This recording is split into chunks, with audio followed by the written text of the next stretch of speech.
Bien, bien, atareados, pero aquí estamos. Me imagino. Bueno, muchas gracias por su tiempo. Bueno, doctor, primero que nada, saludarlo con mucho gusto. Muchas gracias por la atención. Pues la idea de esta entrevista es para que usted como especialista nos asesore. Quizá nosotros nos dedicamos al periodismo deportivo. El tema del coronavirus en el deporte, doctor. Primeramente, hay una duda que luego nos sale. ¿A partir de cuándo el virus quizá eh, se manifiesta para que la prueba salga positivo, doctor? Y la pregunta va por este sentido. El lunes, como usted lo sabe, el Club León juega ante Tijuana. El martes por la mañana se hacen exámenes y luego resultan 3 contagiados. La pregunta es, ¿jugaron contagiados los jugadores, doctor? Definitivamente sí, deben haber jugado contagiados. Hay que pensar que más o menos el proceso de infección en esta enfermedad es que en algún momento adquieres la infección, en un momento te contagias, luego suelen pasar alrededor de 5 días para que tengas una molestia y de que tienes molestias, más o menos pasa 1 o 2 días para que tu prueba se haga positiva. Es decir, de que obtuviste la enfermedad a que realmente la prueba se hace positiva, pasan por lo menos alrededor de 7 días. Por eso es muy importante, a mí me llama la atención cómo han implementado los protocolos en los deportes, particularmente aquí en México en el fútbol. Si tú lo ves con el fútbol europeo, implementaron protocolos no solo de hacer pruebas, sino también de aislar, de hacer cuarentenas. Ve la NBA en Estados Unidos, dicen, todos los metemos a una esfera ahí en Miami. O sea, es que es importante ambas cosas, porque cuando tú le haces a alguien la prueba, si está negativa, no puedes asegurar que no tenga la enfermedad en este periodo que llamamos incubación.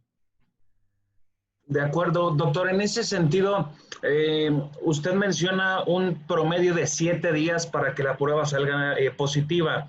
¿A partir de cuándo? Porque digamos, del día cero, lógicamente ya se está contagiado. En este caso, los jugadores eh, tuvieron el partido siendo positivos o estando contagiados. ¿Hay posibilidad de que en el partido haya contagio, doctor? Muy poca posibilidad. Realmente también en eso hay que tener tranquilidad. A ver, una cuestión como el fútbol.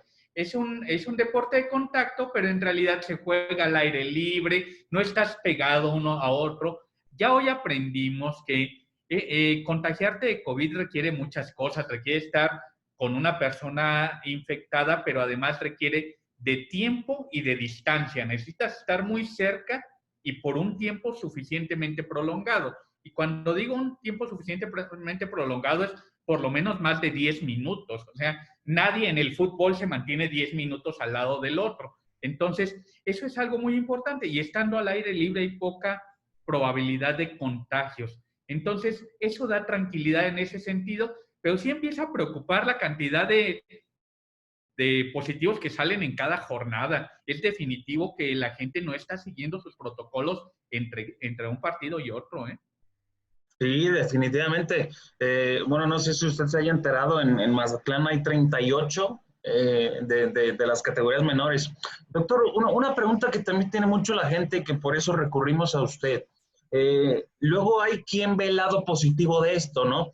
Que al estar el León contagiándose en estas fechas iniciales del torneo, puede generar la idea de que para instancias quizá definitivas, donde se estén jugando más, no se contagien. ¿Cuál es el porcentaje, doctor, de probabilidad que se vuelvan a contagiar o que vuelvan a dar positivo? ¿Existe esa posibilidad? Hoy tendríamos que decir con lo que sabemos actualmente que nadie en el mundo se ha reinfectado.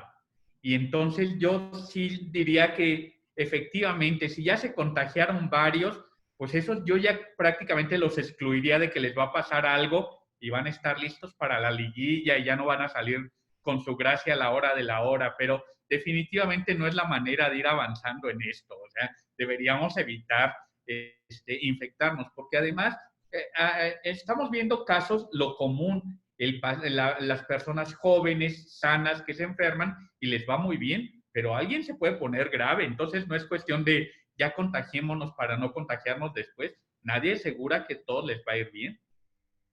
Sí, definitivamente. Además que está el tema de la familia, que a final de cuentas es lo que a muchos nos termina preocupando. Es decir, entonces, ese tema de la inmunidad de rebaño, ¿se puede explicar con esta situación? Así es, funciona de esa manera. Cuando ya en una comunidad la mayor cantidad de personas, por ejemplo, el 70% ya les dio, ya es muy difícil que haya transmisión ahí, porque ya no hay gente que se está infectando. Es muy difícil alcanzar eso, pero individualmente, ya si tú dices, a mí ya me dio, lo más probable, yo consideraría es que ya no me va a dar. A lo mejor al rato aprendemos que te vuelve a dar después de 2 años, pero al día de hoy podríamos considerarlos casi como inmunes, aunque la recomendación es que mejor todo el mundo se siga cuidando. Doctor, hace unos momentos comentaba que le parecía un tanto extraño los protocolos que se están estableciendo en la liga. Tenemos entendido y por lo menos es cada dos jornadas las pruebas de COVID-19. ¿Qué recomendaciones quizá haría usted, tomando en cuenta la cantidad de casos que se están presentando en el fútbol mexicano, para pues quizá manejarlo mejor? Porque aparentemente está controlado. Hoy ya el COVID-19 en el fútbol mexicano pues se ve, creo yo, cada vez más normal, pero no deja de ser preocupante porque hay más personas involucradas, ¿no?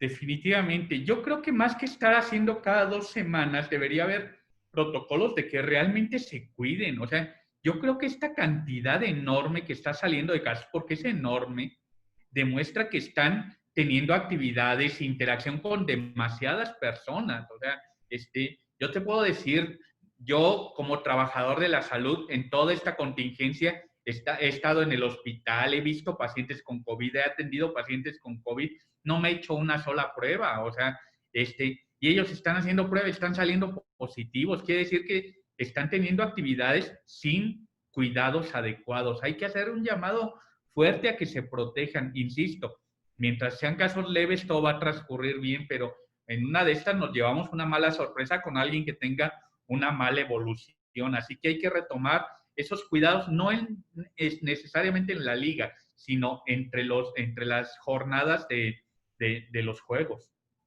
Sí, bueno, no sé si por ahí, doctor, tuvo oportunidad de ver casos como en Chivas, declaran asintomático a Uriel Antuna y resulta que la esposa termina compartiendo videos donde está tirado en la cama sufriendo esa situación. Una de las preguntas, doctor, que también quisiera realizarle, ¿a partir de cuándo el jugador, entendemos que son 10 días para volverse a hacer una prueba, ¿no? ¿A partir de cuándo, en un dado caso de haber dado positivo, puede reintegrarse? ¿Es quizá ya dio negativo y ya vas, o hay que esperar un poco más, o cómo se maneja esa situación, doctor? Esa es también una excelente pregunta. Cuando alguien ya sale positivo, la recomendación actual es no volverle a hacer una prueba, no volver a hacer prueba. Sale positivo, a los 10 días de la prueba o a los 10 días de iniciados los síntomas, consideramos que ya se resolvió y ya no hay problema. ¿Por qué no volver a hacer la prueba? Porque la prueba se puede mantener positiva hasta por 6 semanas sin que eso represente ya que esté enfermo, que transmita, que haya ningún problema. Y entonces eso haría que una persona pudiera perderse de varias jornadas de juego. Acabo de ver un caso en el fútbol femenil de una jugadora que pierde un juego de la Champions porque vuelve a salir positiva en la prueba a las 2, 3 semanas. Ya no tendría ningún sentido, ella ya podría jugar, ya está resuelto su cuadro, ya está curada y le quitaron la oportunidad de jugar por haberle repetido la prueba. Totalmente innecesario. Tienen que volver a revisar todas esas estrategias de los protocolos para los deportes. Digámoslo entonces, doctor, y poniéndolo un caso específico con el Club León, Ángel Mena se perdió cerca de 8 o 10 días, después regresa y ya jugó el lunes. Ahí estuvo bien manejado entonces, para entenderlo. Exactamente, ese sería el manejo adecuado en alguien como él que tuvo un cuadro leve, que no requirió hospitalización ni nada. Después de 10 días ya puede estar reintegrándose a sus actividades sin riesgo para sí mismo y sin riesgo para los demás, sin necesidad de hacerle una prueba de seguimiento. Otra de las preguntas, doctor, agradeciéndole este tiempo. Cuando a una persona se le declara sintomática y lo traslado al caso de Nico Sosa, eh, pero vuelve a dar positivo en la siguiente prueba, ¿ahí a qué se debe o cuál es la diferencia de que quizá como Ángel Mena, que también fue sintomático, Mena dio negativo en la segunda, pero Sosa siguió dando positivo? ¿Cuál es la diferencia entre esos casos, doctor? Insisto, la prueba puede permanecer positiva hasta por 6 semanas y eso no depende de si hay síntomas o no hay síntomas. Pero en la gente que no tiene síntomas, 10 días después de tomada la muestra, uno considera que ya está resuelto el asunto, que ya no contagia y que se puede reintegrar. Entonces, aquí va a pasar lo mismo con Nico Sosa, le vuelves a hacer la prueba, sale positivo y lo van a mantener sentado cuando es alguien que ya se podría reintegrar a las actividades sin ningún riesgo. Es decir, para entenderlo y que la gente lo sepa, 10 días son como los claves para el contagio. Después de ahí, ya la persona no puede contagiar. Efectivamente, así de claro. Después de 10 días para fines prácticos ya está resuelto. Sigo hablando de casos leves, de casos que no requieren hospitalización. En alguien que está hospitalizado es un contexto diferente, pero todos estos cuadros que hablamos de que no tienen síntomas o son síntomas leves, después de 10 días está resuelto el asunto. ¿Será falta de conocimiento de esto, doctor? Falta pues de manejo de las situaciones, que entonces lo entendemos que a partir de los 10 días ya no contagian. ¿Por qué los seguirán manteniendo aislados o sin actividad, doctor? Yo creo que les ha faltado conocimiento y les ha faltado actualizar rápidamente los protocolos. En esta enfermedad estamos aprendiendo cosas tan rápido que lo que decíamos hace un tiempo va cambiando. Entonces, esos protocolos que ya implementaron los tienen que revisar probablemente cada semana, cada 2 semanas y ver si hay que hacer alguna modificación en las recomendaciones para que estén lo más actualizados posible. Hay otra situación, doctor. El tema del plasma, ¿cómo funciona? Entendemos que quizá genera anticuerpos para las personas que están enfermas. Luego, y en una opinión muy personal, sale como esa vaga idea de que al generar anticuerpos te ayuda a combatir el virus. El plasma, entonces, se le puede transmitir a una persona que no se ha contagiado para que genere esos anticuerpos y sirva, claro, no es una vacuna, pero como tal para protegerte del virus. Fíjate que si es más o menos así el concepto, yo me enfermo, voy a generar anticuerpos que son defensas que destruyen al virus y entonces podrían tomar mi plasma y ponérselo a alguien enfermo y que con eso se cure, porque van a estar las defensas ahí y van a matar el virus. Ese es un poco el concepto. Debo reconocer que yo soy de los que creo mucho en la factibilidad de esa idea, pero en la realidad a nivel mundial no hemos logrado demostrar que eso sea real. Hay muchos estudios con plasma, se obtiene el plasma de las gentes que ya se curaron, se les transfunde a gentes enfermas y no parece dar todo el beneficio que estábamos esperando. Así que en eso también creo que necesitamos todavía estudiar más. Nosotros estamos, la semana que entra vamos a empezar un estudio específico de plasma en nuestro hospital con características muy especiales de un estudio mejor diseñado que otros en el mundo y que nos va a dejar saber si realmente funciona o de plano abandonamos esa idea. Definitivamente, doctor. Hay otra cuestión, ya cerrando con el tema del deporte. Definimos entonces como falta de cuidados el hecho de que se sigan contagiando, ¿no? Porque se supone que los protocolos están, que se sanitizan, las pruebas, etcétera, etcétera. Esto es una cuestión de, no sé si llamarlo irresponsabilidad, pero al final poder entrar, ¿no? Al presentarse los contagios. Yo sí lo llamaría irresponsabilidad o por lo menos falta de cuidado, porque no se están contagiando en los entrenamientos o esas cosas, se están contagiando en sus actividades comunes, en sus actividades diarias, en las interacciones que tengan con su familia, con amigos. Entonces, hay que retomar mucho ese cuidado y yo aprovecharía este tema del deporte para traspolarlo a la población general. Si ahorita nos damos cuenta de que les hacen a los de un equipo y salen una buena cantidad de positivos, yo me pregunto, si le hiciéramos a la población abierta con o sin síntomas las pruebas, creo que hay muchos más casos de los que imaginamos, por eso hay que cuidarnos todos mejor. ¿Hasta dónde existe el riesgo, doctor, en ese sentido? Uno piensa, el virus debe estar en todos lados, ¿no? Caras vemos, asintomáticos no sabemos, como dicen por ahí. ¿Hasta dónde está el riesgo en ellos? Uno piensa, híjole, van a aeropuertos, hoy juegan en Juárez, van a hoteles de concentración, seguramente ahí tienen contacto, pero ¿hasta dónde está el riesgo? Pues tomando en cuenta la vida que lleva un deportista, en este caso un futbolista del Club León. Yo diría que el riesgo es relativamente bajo si se alinean a recomendaciones generales. Una, lavarse frecuentemente las manos.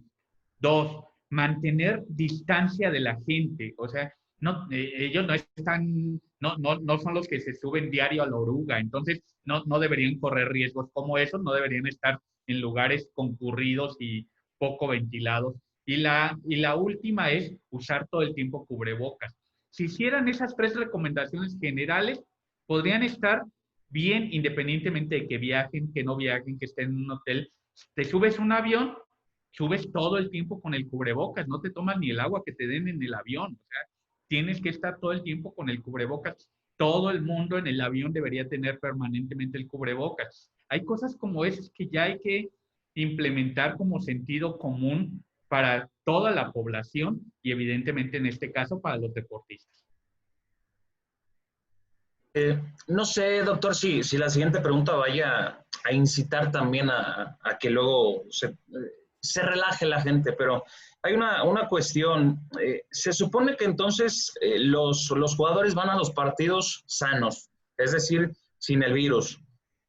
Es muy necesario entonces que se haga todo el tema de dividir las habitaciones, antes se compartían, ahora ya no, de viajar en 2 camiones. Es muy necesario cuando a final de cuentas terminan siendo jugadores sanos o personas sanas, doctor. Exactamente, yo creo que hay cosas como esas que ya empiezan a ser exageradas y que evidentemente lo que hay que cuidar son otras cosas. A ver, estar en la misma habitación del hotel, pues, están a una distancia, digo, ya se meten en la misma cama los 2 jugadores, ya es otra cosa, y hay que cuidarse de COVID y de otras cosas, pero... Ya los gustos de cada quien, ¿no? Exactamente, ahí respetamos mucho, pero ya ahí es otro tema, pero, o sea, no va a pasar nada porque compartan la habitación, sí es importante los traslados, la distancia, insisto, ahorita lo comenté muy bien, transmitir COVID depende de distancia y de tiempo. Entonces vas junto a alguien infectado en un viaje de 2, 3 horas, si te alcanzas a infectar. Pero si los dos traen cubrebocas, eso no va a ocurrir. Entonces, por eso hay que mantener la vista fija en cuestiones de distancia, de cubrebocas, de ventilación adecuada. En la medida que cuidemos eso, todo puede funcionar bien. Ahora, otra de las cuestiones y que también me interesa mucho a mí, más allá del tema deportivo, doctor, ¿cómo convivir con una persona contagiada? Yo me pongo a pensar, si yo me llegara a infectar, porque al final de cuentas el riesgo es latente,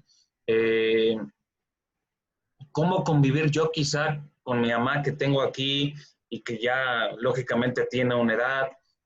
Los jugadores, ¿cómo deben convivir al dar positivo con su familia? ¿Qué hacer, doctor? Porque hasta yo me quiero poner a pensar, ojalá no me contagie, pero el riesgo es latente y debo estar preparado para esa situación. Sí, es una muy buena pregunta y que yo antes habría respondido casi que te encierren en un cuarto y no te dejen salir y comas solo sincronizadas para que las pasen por abajo de la puerta, pero no. Ya hoy diría, tienes que estar alejado de las otras personas, no necesariamente encerrado, todo el tiempo con cubrebocas y lavándote frecuentemente las manos. Con eso sería más que suficiente para proteger al resto de las personas que viven en la casa. Distancia, ventilación, uso permanente de cubrebocas.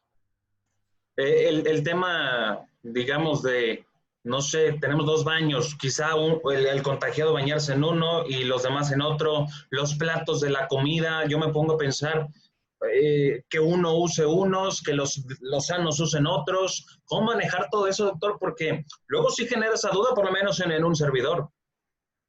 Sí, definitivamente hay esa duda y hoy ya sabemos que no.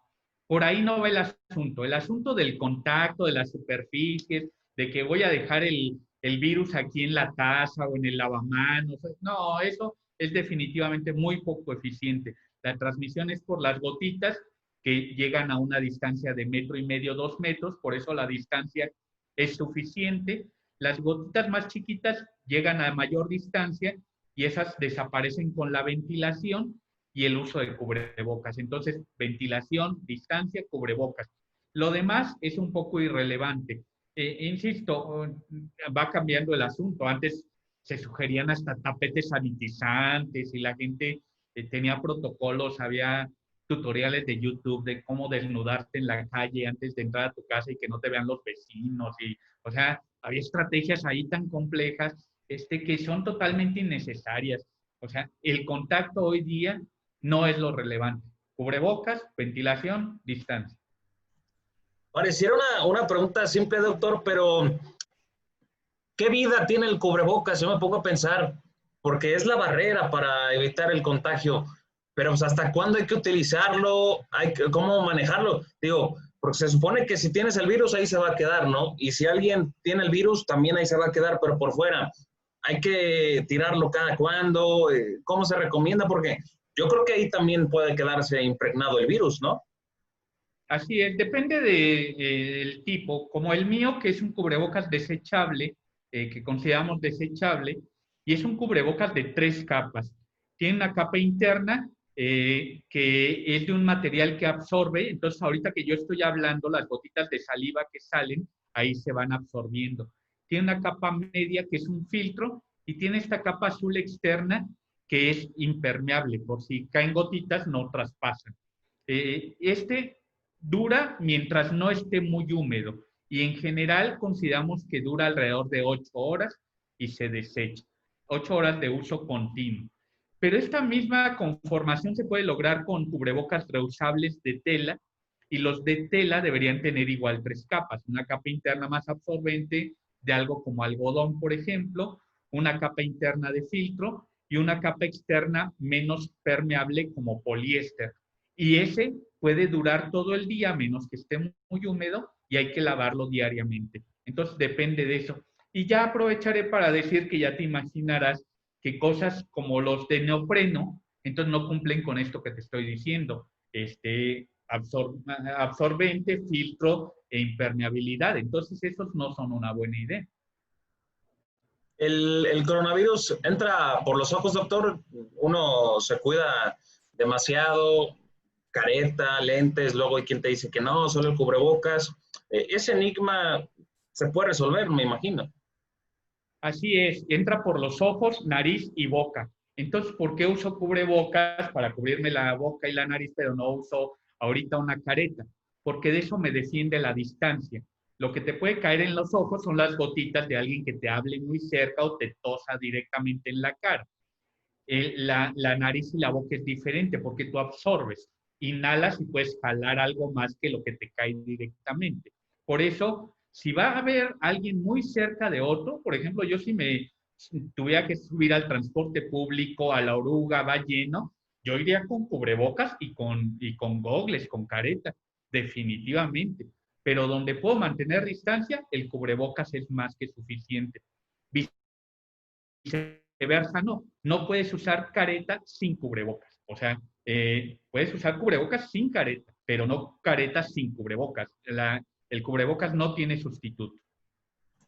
Aprovechando, doctor, y agradeciéndole mucho por su tiempo, cerrando ya con la entrevista, ¿cuál sería la recomendación entonces para, no solo para los deportistas, para el público en general, ahora bueno, ya se están abriendo restaurantes, algunos bares, lugares públicos, y es más, y también aprovechar para preguntarle con esta situación, ¿cuándo sería razonable o correcto que en el caso del deporte se reintegren los aficionados a las tribunas? Yo creo que lo importante va a ser retomar los puntos que ya he considerado. ¿Qué es un lugar seguro? Un lugar seguro es donde esté ventilado, donde puedas mantener distancia y donde todo el mundo traiga cubrebocas. Si estás en un lugar así, estás en un lugar seguro. Entonces, si a mí me dicen, un restaurante, la gente no va a traer cubrebocas porque va a estar comiendo. Está ventilado, hay suficiente distancia, bueno, tienes 2 de 3, es más o menos seguro. No, es un restaurante y además es pequeño y concurrido, estás arriesgándote. Entonces, no hay protocolos establecidos para cada actividad, pero tú tienes que medir de estas 3, ventilación, distancia y cubrebocas. Siempre que puedas cumplir las 3, andas en un lugar seguro. Te subes a la oruga, no va a haber distancia, hay poca ventilación, necesitas que por lo menos traigan cubrebocas. Entonces, claro, si no, ya perdiste. Perfecto, doctor. Entonces, ¿en qué tiempo el aficionado esperaría regresar a los estadios? Yo creo que es un lugar amplio, que con distancia se pudiera mantener eso, perdón.